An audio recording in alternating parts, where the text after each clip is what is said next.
हम लोग पिछले शुक्रवार को कुछ हनुमान जी का जीवन चरित्र हनुमान जी का कुछ कथा वृत्तांत श्रवण कर रहे थे। उसमें अतिरिक्त बल भावम भय शैलावदेवम जन जगन कृष्णानु ज्ञानी नाम जगानी सकल वधानम वानराणाम अभीष्टम अरवपति देव भक्तम वापजातम नमामि। हम लोगों में थोड़ा सा भी बार होता है तो जैसे आपने अनुभव किया थोड़ी सी विद्या हो जाती है तो हम लोग उसको संभाल नहीं पाते। लेकिन हनुमान जी ने अतिरिक्त बल भाव ज्ञानी नाम अग्रगण्य, ज्ञानियों में भी अग्रगण्य है। अतिरिक्त बल के भाव में अतिरिक्त माने जिनकी कोई सीमा नहीं, इतना बल है हनुमान जी। ज्ञानी नाम अग्रगण्य सतत गुण कितने हम लोगों में थोड़े से गुण होते हैं, हनुमान जी में सारे गुण हैं। 17 गुण निधान, सारे गुणों के निधान है। लेकिन फिर भी हनुमान जी अपने बल को अपने गुण को सदुपयोग करते हैं। मनुष्यों के पास शक्ति होती है, जैसे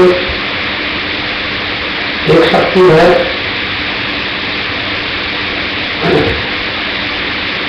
विद्या की शक्ति और एक शक्ति है धन की शक्ति और एक शक्ति है कुछ जो पढ़ाई लिखाई एजुकेशन। तो हमारे महात्मा ने कहा कि ये जो शक्तियां हैं यदि समझदार व्यक्ति के पास होती हैं तो वह व्यक्ति उनका सदुपयोग करता है, और यदि जो समझदार नहीं है उसके पास होती है तो क्या करते हैं, जैसे विद्या किसी साधारण मनुष्य के पास हो, कोई सी विद्या होती है तो वो फिर दूसरों से झगड़ा करता है। विद्या विवाद आ गया, तुमको नहीं आता हमको आता है, ऐसे उससे झगड़ा करते हैं। और धन किसी के पास होता है, धन अभिमान का काम होता है, धनम मदारी। शक्ति होती है किसी के पास, विद्या धन और शक्ति, तीन की शक्ति होती है तो फिर लोग शक्ति का दुरुपयोग करते हैं, माने शक्ति से किसी को कष्ट देते हैं। शक्ति भी परेशान पड़ती है, विद्या से झगड़ा करते हैं, धन से मद अभिमान करते हैं और शक्ति से दूसरों को कष्ट देते हैं। लेकिन ये सज्जन के पास होती है इसी नदी में तो कहते हैं ज्ञानादान रक्षण। विद्या किसी सज्जन के पास होती तो स्वयं ज्ञान प्राप्त करता है, दूसरों को ज्ञान देता है। धन होता है तो धन से दान करता है, अपने लिए भी सदुपयोग करता है और दान करता है। और शक्ति है तो उसका दूसरों की सेवा करता है, दूसरों का उपकार करता है। ज्ञानाय दानाय रक्षण, शक्ति से दूसरों की रक्षा करता है। तो हनुमान जी में जो शक्ति है, हनुमान जी में यही इसी प्रकार की शक्ति है। मैंने आपको निवेदन किया कि रावण के अशोक वन में, रावण की वाटिका में हनुमान जी गए और हनुमान जी ने सीता माता को देखा। सीता माता जी से कहा, माता जी मुझे भूख लगी है। माता जी ने कहा, देखो ये हमारा बगीचा नहीं है। हनुमान जी कहते हैं, मुझे तो लगता है सारा संसार ही राम जी का बगीचा है। राम ही भीतर, राम ही बाहर, भीतर बाहर राम बराबर। साधु जो है जब राम बगीचा, हनुमान जी की दृष्टि तो राममयी है।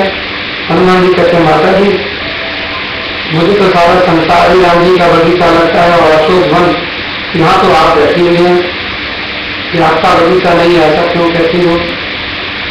उसने कहा, देखो ये रावण का बगीचा है, और यहाँ रावण के रक्षक लोग इसकी रक्षा कर रहे हैं। हनुमान जी ने बहुत सारे पद लेकर के जो दिए, हनुमान जी की आध्यात्मिकता देखकर सीता माता बोली कांड में,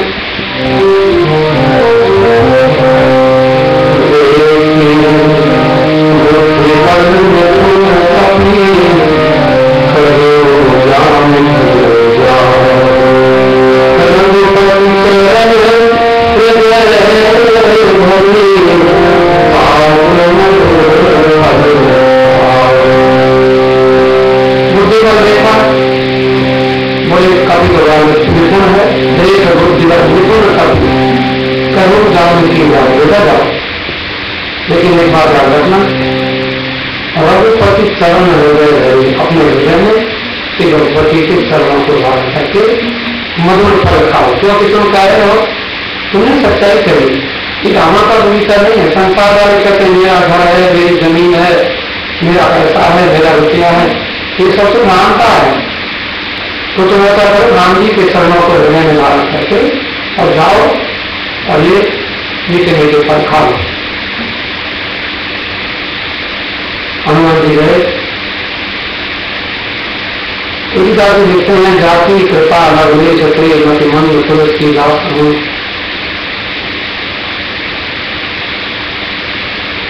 जिसकी कृपा से, लवलेश से, थोड़ी सी कृपा से मैं मतिमंद तुलसीदास आयो परम विश्राम राम समान पद नाही हूँ। महात्मा ने कथा सुनाई।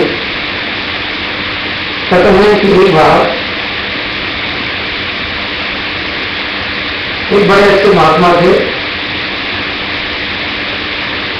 मैंने आपको पिछली बार मिर्जापुर के संत की एक घटना सुनाई थी।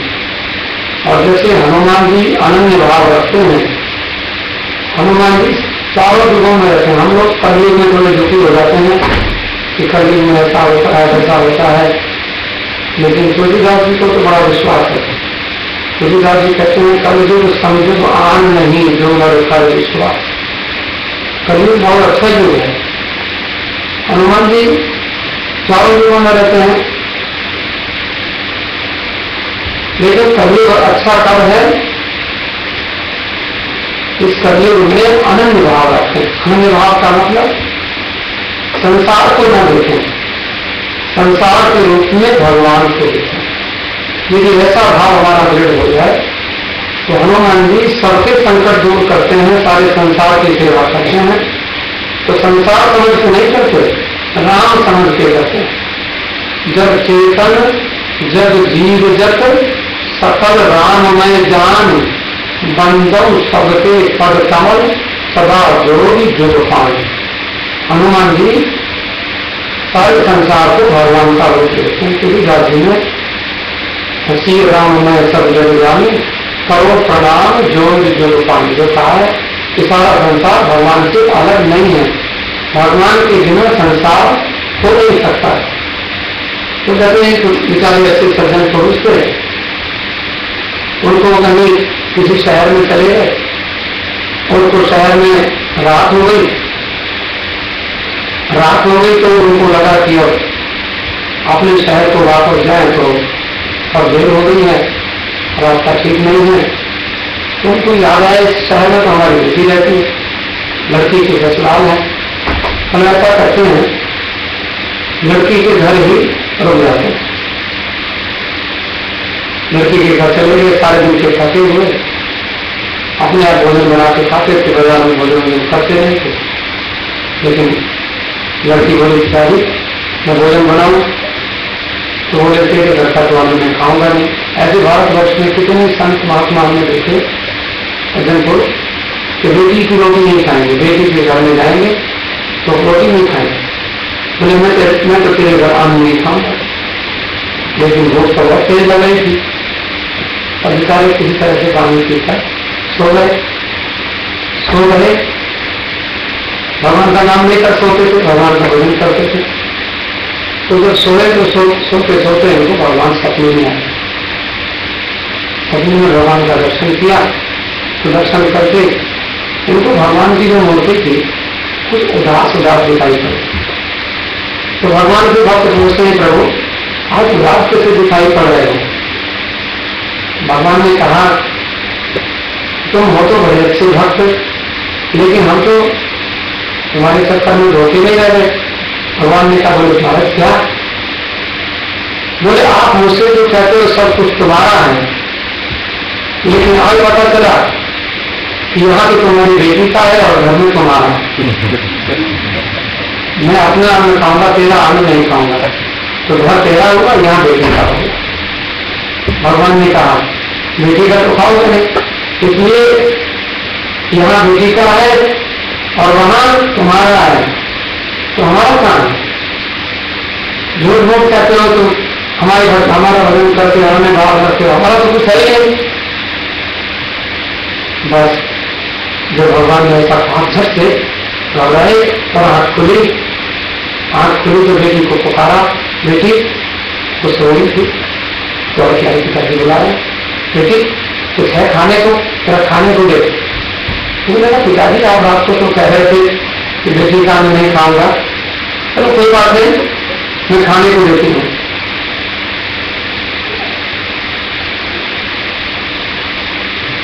पिताजी आप सो गए थे? पिताजी बोले, हाँ मैं सो नहीं गया था, मैं सो रहा था। ऐसा इन्हीं जब जानी जागनी जोगी, परमारती प्रपंच विजोगी, जानी जीव तब जब जागा, जब सब विषय विलास विलागा, मोह निशा सब सोवनी हारा, देखई स्वप्न अनेक प्रकार।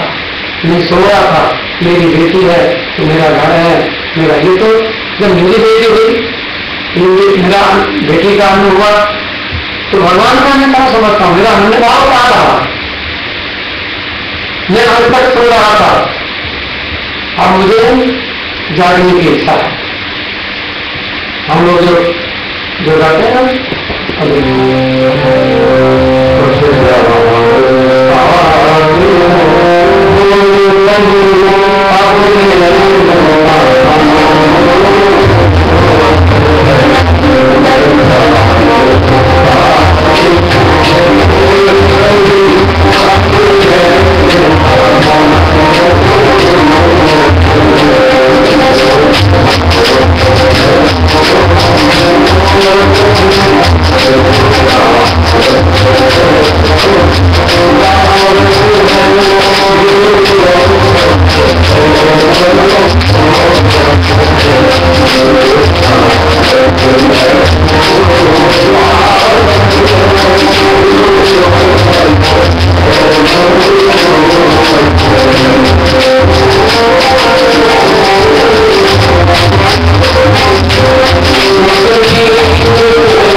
समझने की बात है। तुलसीदास जी कहते हैं, जान जीव तब जब जागा, जब सब विषय विलास विरागा।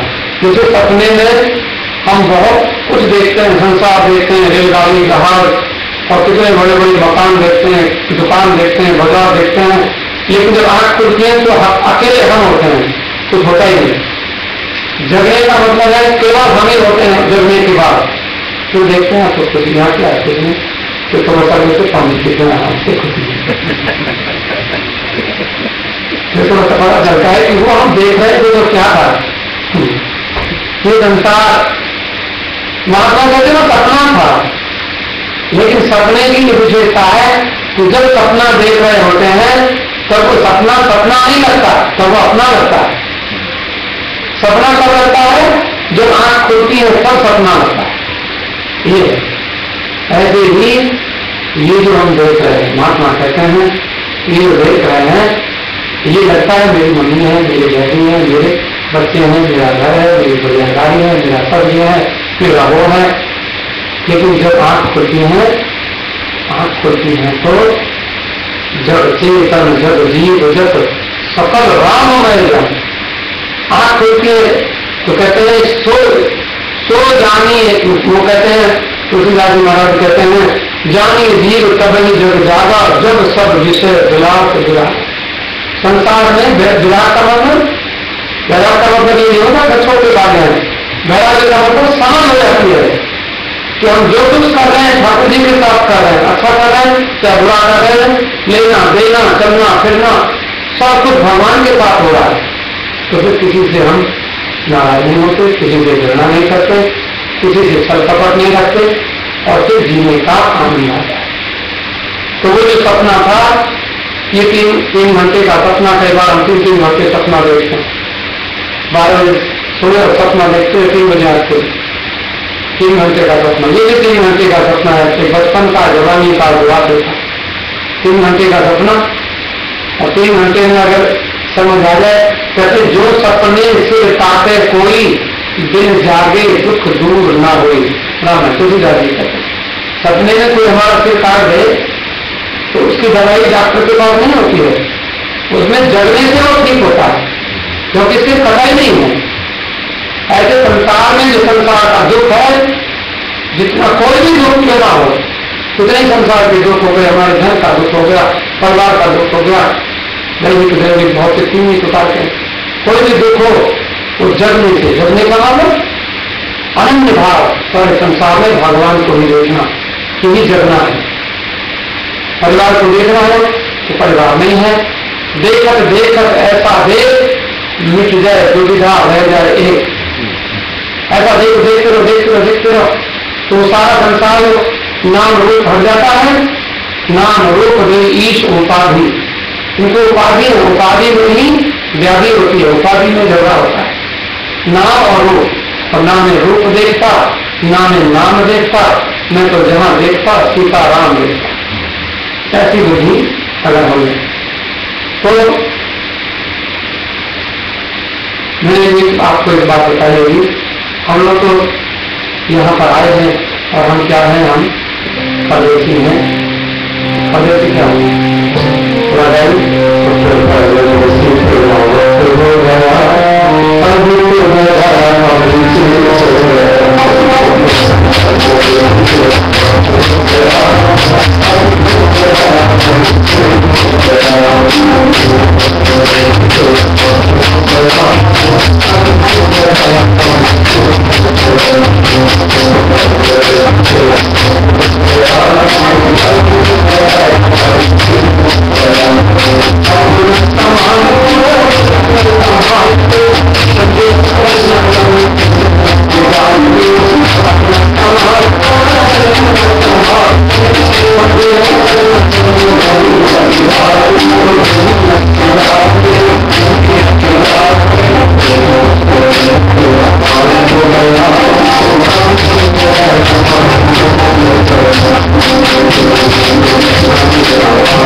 आचरण से, देखो आचरण से भगवान नहीं होते,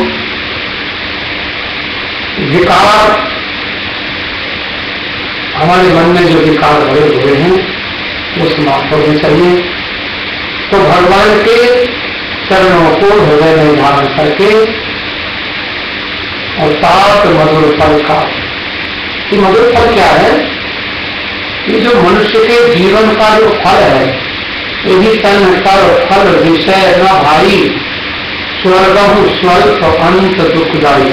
तुलसीदास जी कहते हैं कि शरीर का फल संसार के खाना पीना, ये संसार के विषय हो, इस शरीर का, मनुष्य के शरीर का फल नहीं है। ये तो दूसरी योनियों में भी मिल जाते हैं।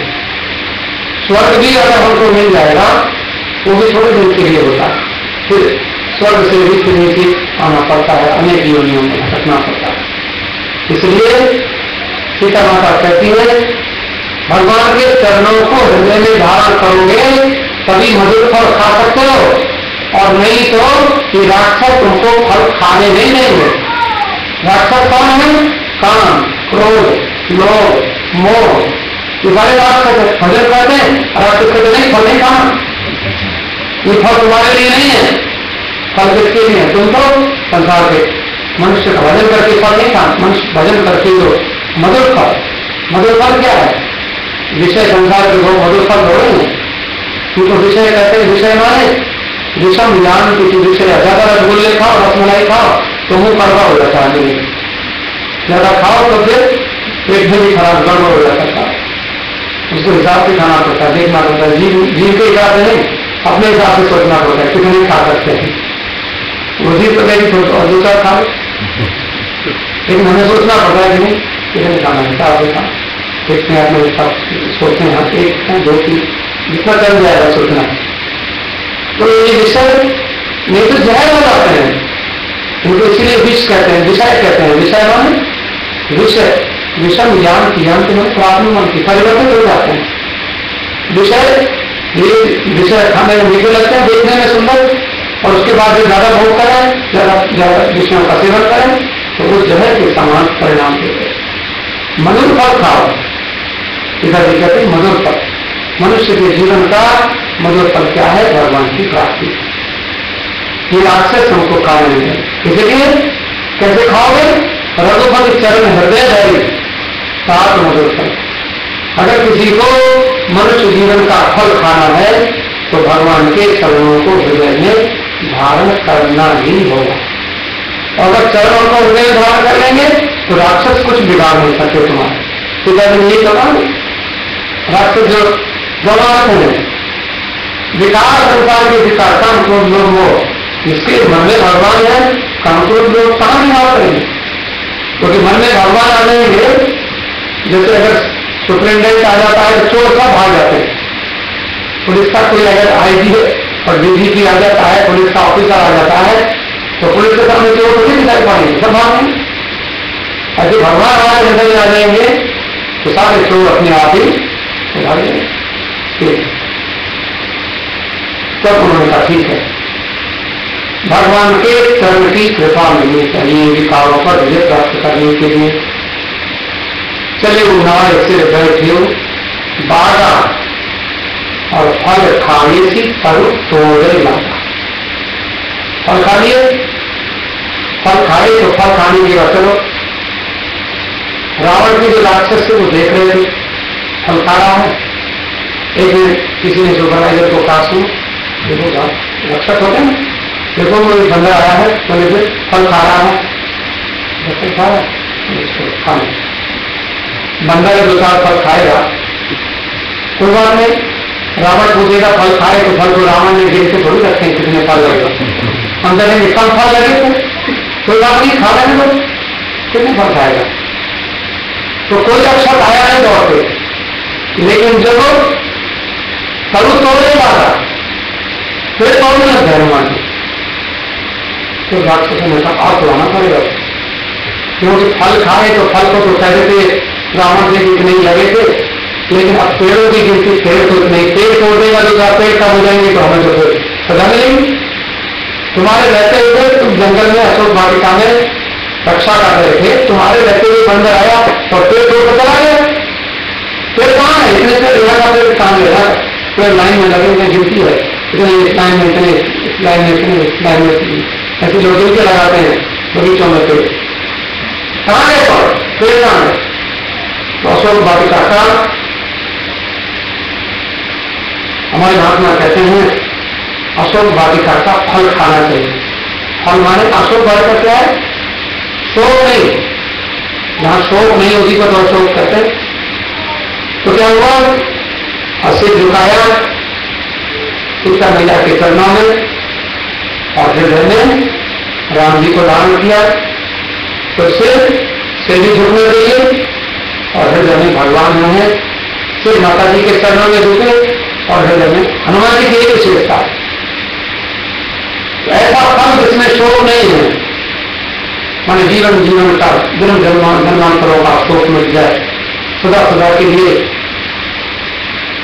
राम जी और सीता माता भक्ति है, राम जी भगवान है।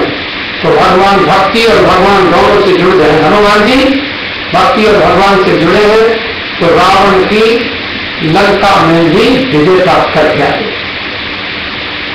तो भक्ति और भगवान से अगर जुड़ जाए, भगवान की भक्ति है और भगवान हृदय में रहे, तो काम क्रोध लोभ मोह इनकी लंका में हो रहते हैं। हम भी तो लंका में रहते हैं। देखा लंका निश्चर निकल निवासा, यहाँ कहाँ से धन कर वास। यहाँ हमारे हृदय में दुनिया में कोई चोर डाकू राक्षस ही तो रहते हैं सब, विकार विषय विकार संसार के लोग। इसलिए यहाँ पर भगवान की भक्ति और भगवान दोनों के साथ रहे तो जीवन का फल खा सकते हैं। अशोक भगवान का जिसमें शोक नहीं हो। किसी ने हनुमान जी से पूछा कि क्या फल खाने जा रहे हो? तो उन्होंने फल खाने नहीं जा रहे, फल खाने जा रहे हैं। फल चखाने, बोले किसको चखाने जा रहे? बोले जो फल खाते हैं उनको चखाने जा रहे हैं।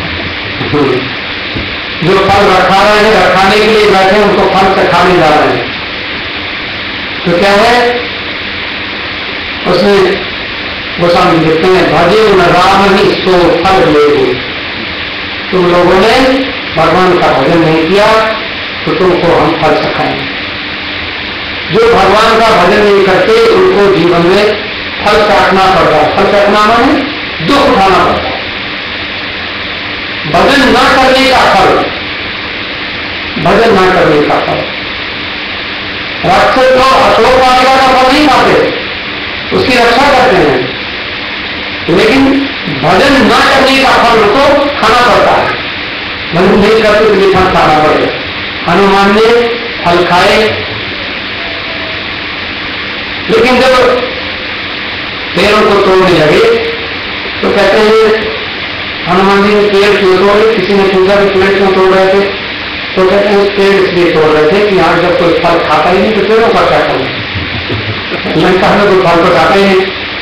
जब फल खाते ही नहीं, हमारे महात्मा के जप राम नाम जय मन कई काम करोगे सब सुख फलन सागर करे हनुमान दुष्कर महाभव सिंह तारण कर। देखो हनुमान जी तो भगवान का नाम लेकर सागर पार कर गए थे, लेकिन भगवान का नाम सागर पार नहीं, भव सागर को पार कराने वाला है। भव सागर जो बहुत लंबा सागर है, बार बार पता नहीं कहां कहां हम लोगों को भटकना पड़ता है। तो कहते हैं फल खाए, सत्संग है फल और फल है ज्ञान। हनुमान ने ज्ञान ले लिया, लेकिन जिस वृक्ष में वो फल लगे थे उस वृक्ष से क्या किया? उन्होंने पेड़ उखाड़ा और राक्षसों को मारा। ऐसा लिखा है सुंदरकांड में कि हनुमान जी ने फल खाए और पेड़ तोड़े और तोड़ के पेड़ों से ही राक्षसों को मारा, तत्वालों को मारा। तो कहते हैं सत्संग का फल है ज्ञान। वो हम ज्ञान हमको प्राप्त हो जाता है और सत्संग के वृक्ष से राक्षस कौन है हमारे जीवन में? काम क्रोध लोभ मोह, इनको सत्संग से ही हम मारते हैं। सत्संग से जो ज्ञान मिलता है, वृक्ष से ही राक्षसों को मारते हैं। और क्या किया? कछु मारे थी कछु मर गई थी, कुछों को पेड़ से मारा, कुछ को मर्दन किया। मर्दन किया मैंने एक हाथ में राक्षस पकड़ा, एक हाथ इधर पकड़ा, दोनों को रगड़ के फेंक दिया। दोनों को पकड़ के दोनों का सिर आपस में ऐसे करके सिर फूट गया, दोनों मर गए, फेंक दिया। हनुमान जी ने राक्षसों को मारने के लिए उसमें लिखा है कैसा रूप बनाया, लंबे छोड़े हनुमान जी, बहुत लंबे छोड़े, इतने ऊंचे बन गए। अब वहां कुछ राक्षसों ने सोचा कि ऐसा करें कि इसके पैर को खींचे, पैर को खींचेंगे तो गिर पड़ेगा और राक्षसों को मारना बंद कर देगा। जब पैर खींचने लगे तो कहा कछु मर गई और कछु मिलेगी भय धूल। जो पैर पकड़ रहा था उसको पैर से ही रगड़ दिया और उसको धूल में मिला दिया। सुंदरकांड में लिखा कछु मारे थी, कछु मर गई थी और कछु मिलेगी भय धूल में मिला दिया। तुलसीदास जी से किसी ने पूछा वो बाबा आप ये देख रहे कछु मारे थी, कछु मर गई थी, कछु मिलेगी भय धूल, कुछ को मार दिया, कुछ को मसल दिया, कुछ को धूल में मिला दिया, कोई गिनती नहीं बताई कि 50 मारे थे, 50 को रगड़ दिया था, 100 को धूल में, ऐसे बताना नहीं था। तुलसीदास जी से किसी ने पूछा, तुलसीदास जी का छोड़ बोले क्या है कि राक्षसों की गिनती करनी होती है क्या? गिनती करनी उनकी होती है कि कोई मर जाए तो भाई उनका मरण दिन मनाना पड़ेगा, उनको उस दिन हमें कुछ श्राद्ध करना पड़ेगा। इनका कौन सा कोई श्राद्ध करना है? इनको पकड़ के मार दिया जितने मर गए। इनकी क्या गिनती करें दुष्टों की? और दूसरे रूप में आध्यात्मिक अर्थ अगर करेंगे तो विकारों की कोई गिनती नहीं है। हमारे जीवन में कितनी विकार, कितनी बुरे संस्कार, कितनी बुरी बातें हमारे जीवन में पैदा हो जाती हैं। इनको गिनती की जरूरत नहीं, मार डालो बस। मारने का मतलब सत्संग से, विचार से, भगवान के भजन से, कीर्तन से मरेंगे और कहीं भी मरेंगे। उसमें लिखा हुआ है गले को पार निशार कर जाती, उनकी क्या गाना। और देख हमें तो आपन परिवार। अब क्या हुआ? एक राक्षस जब हनुमान जी की राष्ट्रीय दशा देखी, मार रहे हैं, लगातार रगड़ के धूल में मिला के, पैरों से मार रहे, हाथों से मार रहे, पेड़ों से मार रहे हैं, तो देखा कि सारे राक्षसों को मार रहे हैं। तो आपको राक्षसों की सांस रोकने लगी। एक राक्षस हाथ का झुकी होकर के और तुरंत दौड़ के बड़ी तेजी से दौड़ के, जब तक मैं जाऊंगा तेजी से जाऊंगी तो कितने को बहुत मार डालेगा। रावण के पास गया, रावण के पास जाकर के जो कभी कोई बात किसी को करने तो बात बढ़ती नहीं, ऐसा रामायण देखो जरा कितना वैज्ञानिक दृष्टिकोण से रामायण लिखी तुलसीदास जी ने। वहां लिखा है नाथ एक आवाज कभी भारी, नाथ एक आवाज कभी भारी, दो अक्षर बोलता है बस। कोई हाथ साफ करना हो, नाथ एक आवाज कभी भारी, दो अक्षर बोलता है। फिर रावण ने कहा क्या बात, क्या हुआ? बड़े झगड़ो पानी के पानी की आवाज से क्या हुआ? हम कहता है क्या बताऊं, फिर आगे थोड़ा सा साथ आई पानी के, फिर कहता है नाथ एक आवाज कभी भारी, और फिर थोड़ा ठहरा आया, ठहरा हुआ तो क्या बोलता है सोम अशोक वाटिका उजारी, अब तीन बोलने लगा, अशोक वाटिका उजारी, तो सांस जुड़ गई। तुलसीदास जी के शब्दों के कितने ऐसे भाव हैं। अभी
बोलते हैं। ये उनकी राक्षसों के एक कैटेगरी है, क्लासेस हैं उनकी श्रेणियां हैं। एक है भट्ट, भट्ट माने जो थोड़ा लड़ने में बड़े कुशल हैं। लेकिन एक है सुभट, सुभट है जो बड़ी बड़ी तोप चलाना जानते हैं, जो और ज्यादा उनसे ताकतवर है। और जो अक्षय कुमार के साथ कौन गए हैं, पहले भट्ट थे, लेकिन सोनी ये ही अक्षय कुमार, रावण ने कहा कोई बात नहीं, हम अक्षय कुमार हुए थे। अक्षय कुमार जाएगा और जाकर बंदर को मारेगा, रावण का बेटा। अक्षय कुमार गए और वहां जब पहुंचे, अक्षय कुमार ने जाकर हनुमान जी के साथ लेके, हनुमान जी के साथ अक्षय कुमार की और उनके भट्ट महाभटों की, उनके चला संगले सुभट, सुभट थे इनके साथ। भट्ट तो पहले ही वहां थे, सुभट पहुंचे और उसके बाद जब अक्षय कुमार का भी जब दमन कर दिया हनुमान जी ने, तो फिर मेघनाथ को भेजा और मेघनाथ के साथ रहे महाभट्ट का पे संगा। मेघनाथ गए तो मेघनाथ के साथ महाभट्ट थे, तो गली गली कपि मरते थे लंका। हनुमान जी ने, कपि माने हनुमान जी ने दोनों को, जैसे दो राक्षसों को एक आपस में एक दूसरे से रगड़ के मारना के सबको फेंक दिया। महाभटों को मसल के, किसी को हाथ से ऐसे पकड़ा ऐसे मतलब फेंक, ऐसे शक्तिशाली हनुमान जी। इसीलिए कहा अतिरिक्त बल भावना, क्योंकि कितना बल है जो तोड़ नहीं सकता। हनुमान जी बलवान है लेकिन उस दंड नहीं है। देखो कई बलवान होते ना, कोई हमने देखा कोई जवान लड़के होते हैं, वो किसी पौधे को तोड़ देंगे, दीवार में हाथ मारेंगे, कुछ ऐसे करेंगे, ताकत दिखाएंगे अपने घर में, कुछ पत्ता खड़ा होगा उसी को तोड़ देंगे, कुछ ऐसे करेंगे। अब ये शक्ति क्या दिखाना है, किसी कमजोर को पकड़ के उसी को मार देंगे, ऐसे लोग होते हैं। लेकिन हनुमान जी ऐसा नहीं। हनुमान जी जिसको मारना है उसके लिए तो शक्ति का भट्ट, महाभट्ट, भट्ट, सुभट, महाभट्ट, उनको तो रगड़ के मारा है। लेकिन मेघनाथ ने क्या किया, मेघनाथ ने ब्रह्मास्त्र फेंका। अनिवार्य था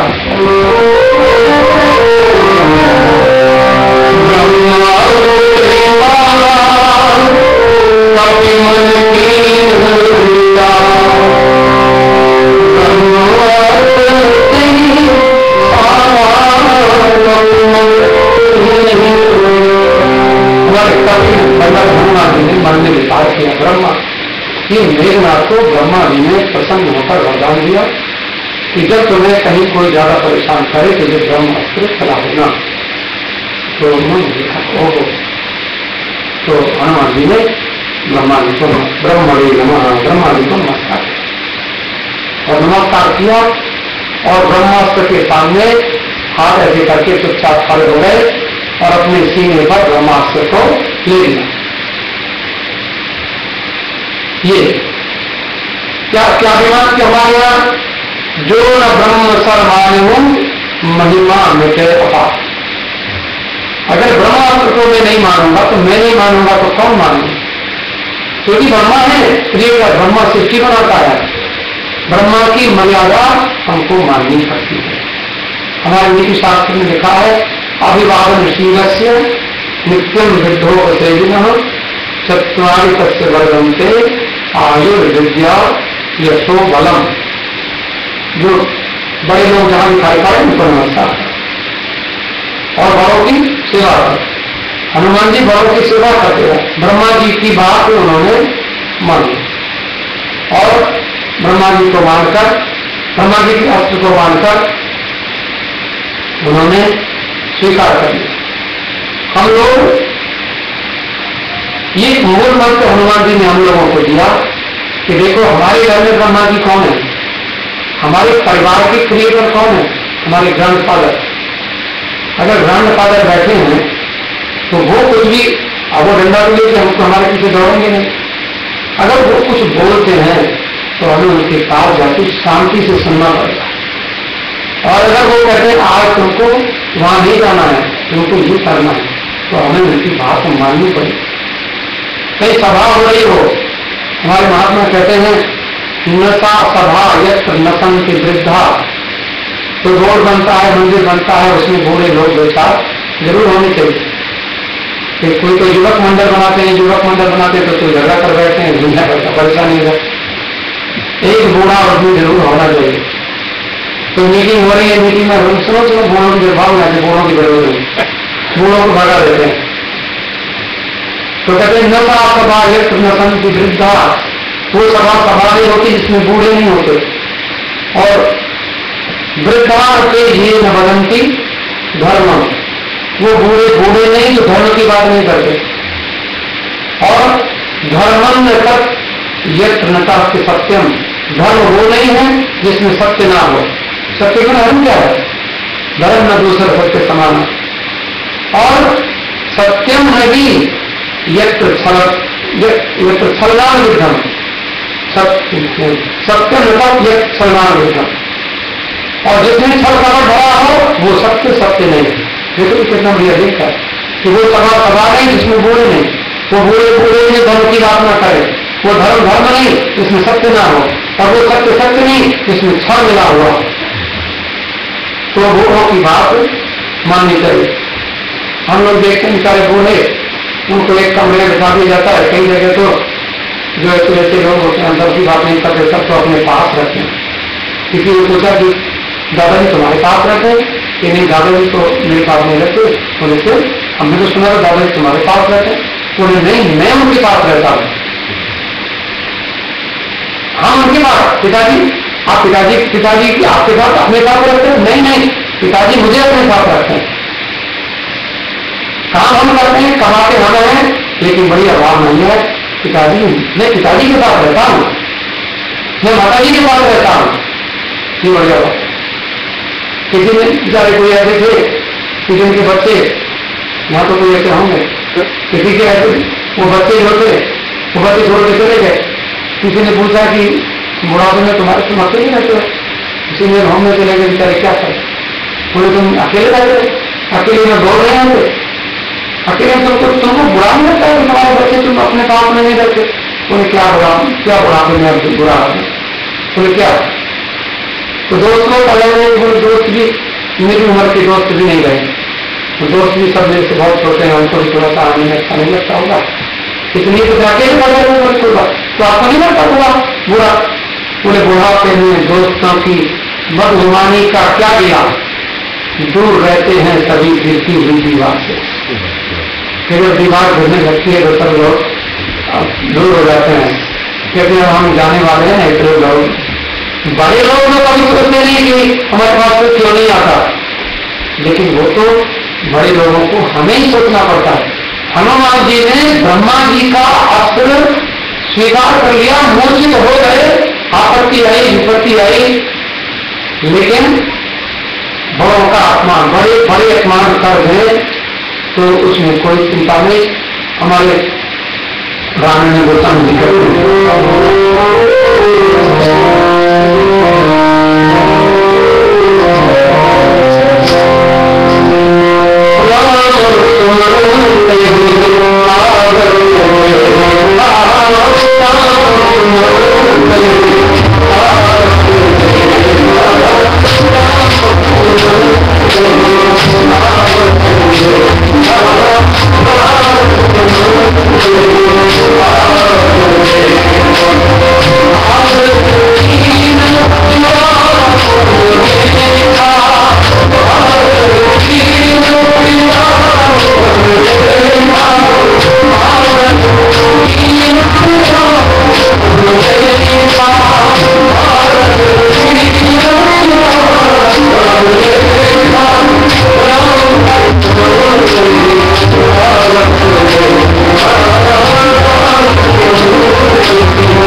ले जाते थे तो राम जी तुरंत लेट जाते थे और लेट के दंडवत प्रणाम करते थे और पिताजी को ऊपर बिठाते थे, अपने नीचे बैठ जाते।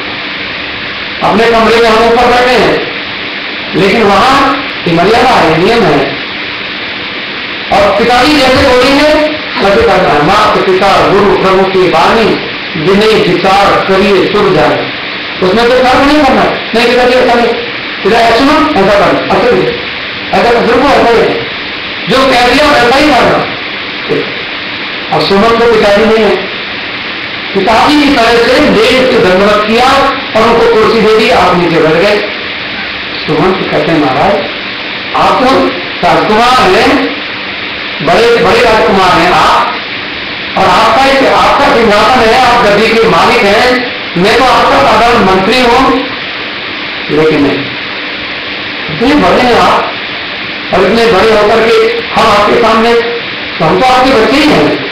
सुमंत तो राजा होकर भी भगवान राम सुमंत जी का कितना आदर करते हैं, कितना सत्कार करते हैं। और देखो हमारे महात्मा कहते हैं कि रावण के पास सोने की लंका, और राम जी का मंत्री सुमंत है और रावण का मंत्री कौन है, ये काम रामायण है।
राम जी समंत को लेख के दंडवत करते हैं, आदर करते हैं, आश्वासन देते हैं, उनको प्रेम से दिखाते हैं।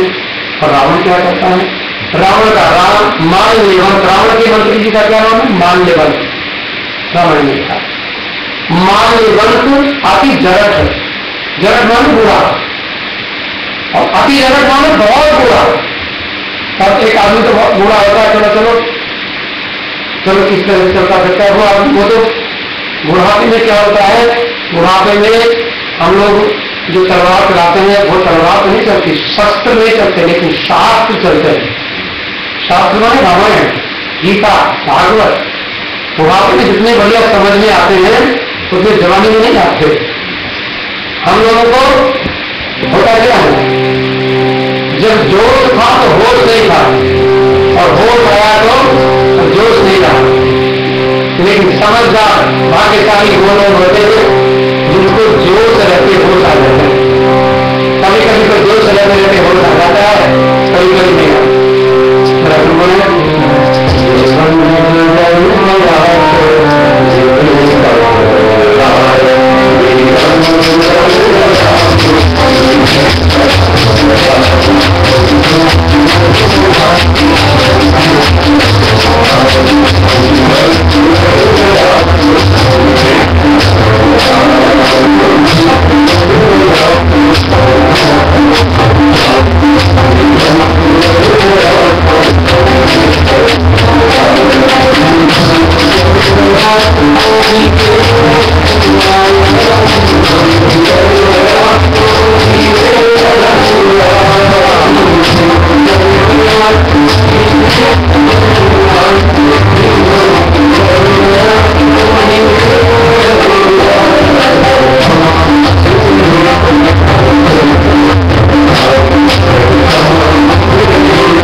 माल्यवंत मंत्री, माल्यवंत अति जरठ निशाचर राक्षस है। रावण का मंत्री, उसका नाम माल्यवंत है, जरठ है, बूढ़ा है कौन? इसका इंट्रोडक्शन रामायण में तुलसीदास जी देते हैं। रावण मातु पिता मंत्री वर्ग, रावण की मम्मी के डैडी, रावण के माता जी के पिता, नाना जी है रावण के नाना। एक बार किसी को कहा कि देखो भाई तुम बूढ़े हो गए हो, बोले हाँ कि बूढ़े हो गए हो, अब बाबा बन जाओ, बाबा बन गए हो तो महात्मा बन जाओ, बाबा बन जाओ, थोड़ा भजन करो, थोड़ा संसार का झंझट। क्योंकि हाँ, जब मेरा ग्रैंडसन मेरे पास आता है ना और मेरी गोद में आकर बैठता है तो बाबा बाबा बाबा बाबा बाबा बोलता है तो मेरा मन तो होता है और मैं सोचता हूं कि मैं बाबा बन जाऊं, असली में बाबा बन जाऊं, महात्मा बन जाऊं, जंगल में रहकर भजन करूं, तपस्या करूं। मैंने जंगल में ना भी जाए तो थोड़ा संसार की बातें ना करें, उसमें इन्वॉल्व ना हो, थोड़ा बात बाबा बन जाए। लेकिन बोले फिर क्या होता है? महात्मा कहते हैं इस मधुर सोचली वाणी पर कुछ तो मन में शर्माओ, पोता बाबा कहता है अब तो बाबा हो जाओ, बाबा बन जाओ। कहते हैं बनना तो चाहता हूं लेकिन क्या, लेकिन जब मेरी लड़की का लड़का मेरी गोद में आके बैठ जाता है, आगे लड़की आ जाती है, मैं तो पूरा विचार तैयार करके बैठ जाता हूं अब बाबा बन जाऊंगा। लड़का कहता ना ना ना ना ना ना ना नहीं बनना, काम खराब कर। तो रावण कहते हैं मेरे नाना है, तुम नाना है। उन्होंने समझाया लेकिन नाना की बात हमारे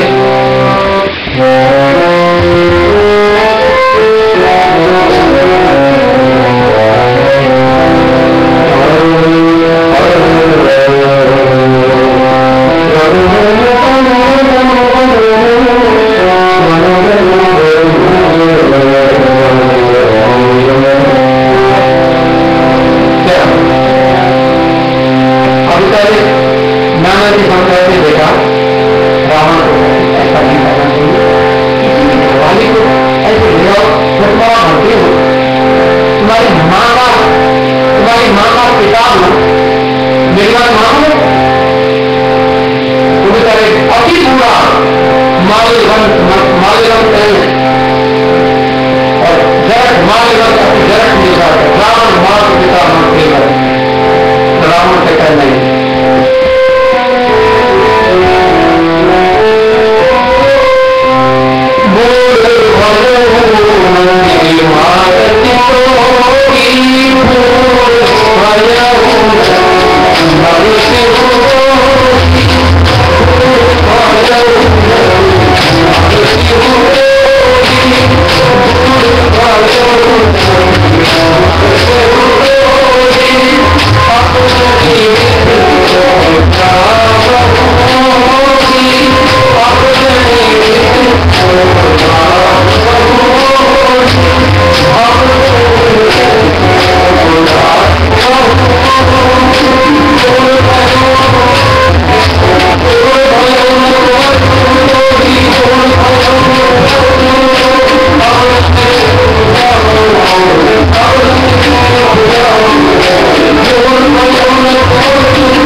मुझे गुस्सा हो जाएगा, बोले हो गए तो इतना मारना आपको नहीं बताओ, नाना को ऐसे क्या करो?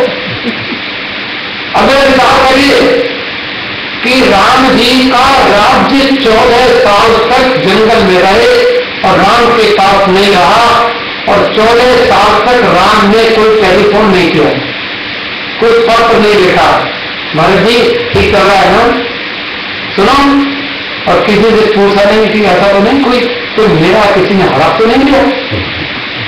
14 साल तक किसी ने आंख उठाकर राम के राज्य की ओर देखा नहीं। राम को जैसे जाते, राम तो राजा है ही नहीं के पास, जाति सारे भाई और बिल्कुल उनके सबके सब पूरी प्रजा अपनी इच्छा करते याद रहती। कैसे होगा? बड़ों का आदर करते राम जी के, क्योंकि जो बड़ों का आदर करते हैं, अभिवादन शील से नित्यम वृद्धों से बिना चतुर्थ वर्धन के आयु विद्या यशो बड़ा।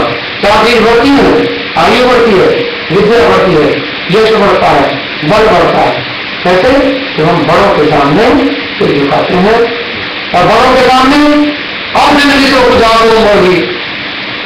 इसमें देखा बूढ़ा हो गया, मैं तो मरते हो, तो बूढ़ा हो गया, मैं अभी मारूंगा, लेकिन मुझे डर लगा मेरी मार से नहीं तो मर जाएगा, इसलिए मार नहीं रहा हूं तुझे। बहुत मार तुम जवान होता हो। किसको बोला? नाना जी को बोलता।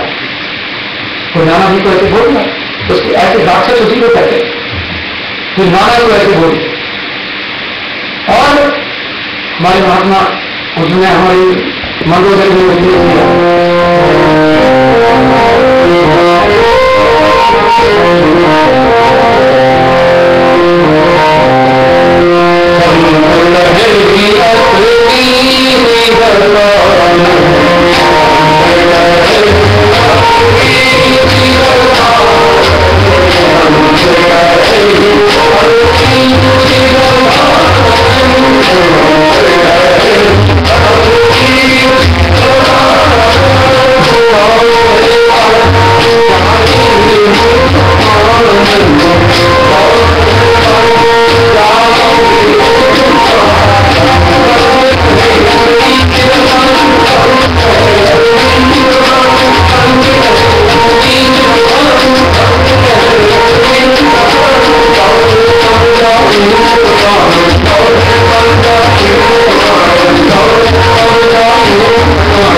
पत्नी की बात नहीं माने तो नाना की बात क्या मानेगा? संत कहीं अपनी की दशा में 10 सिर हैं कि 10 लोगों की खोपड़ी है, 10 लोगों की बुद्धि से विभाग। एक सिर तो एक से होता है, वही बात का मजार आदमी होता है। और संत कहीं असमीत दशावन चौथे पन जाई कामन। और तुम तो ब्राह्मण हो, चारों वेद तुम्हारे कंठस्थ हैं, और चौथी अवस्था में तो आदमी जंगल में चला जाता है और भगवान का भजन करता है, और तुम चौथे अवस्था में किसी दूसरी की स्त्री को चुरा कर ले। लेकिन घरवाली की कोई इसको घरवाली का क्या है? बड़ों की बात, नाना की बात नहीं मानी। तो इसीलिए रावण की लंका रावण से छिन गई, और रावण का 1 लाख पूत 1.25 लाख नाती का रावण घर दिया लगा, तो दीपक जलाने वाला नहीं है। इसलिए हम लोगों को हमारे महात्मा कहते हैं कि देखो ये क्या है, कि बड़ी सी बात महात्मा सुनाते हैं कि कहीं एक अंधा और एक लंगड़ा दोनों किसी मकान में किसी स्थान पर बैठे थे।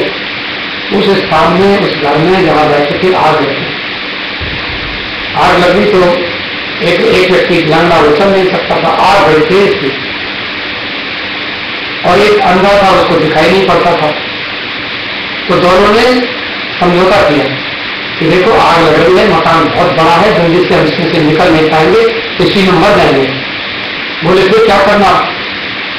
नंगे ने कहा तुझे दिखता नहीं है और मुझे दिखता है, तो ऐसा कर तू मुझे अपने कंधे पर बिठा ले, तू दौड़, तो हटा तगड़ा है, लेकिन तू दीवार में टकराएगा, ऐसे टकराएगा तो इसमें चल के मर जाएगा।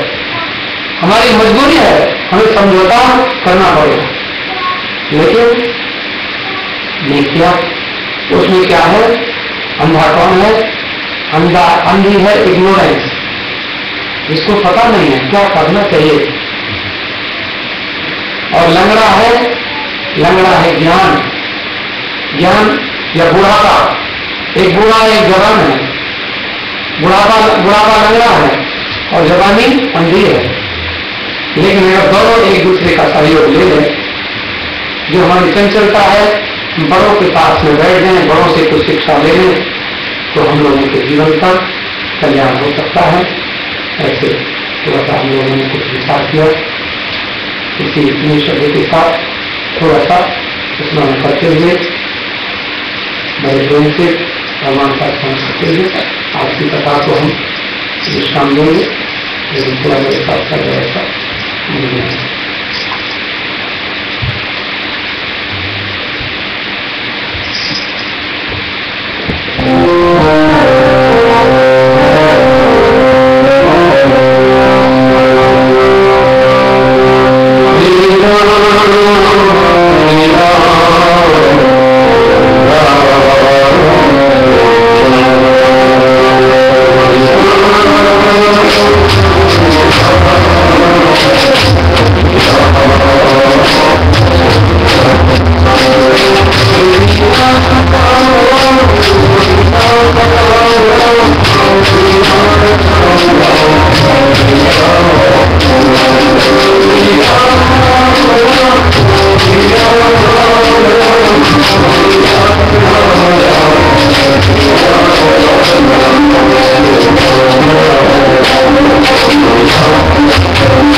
आगे चले।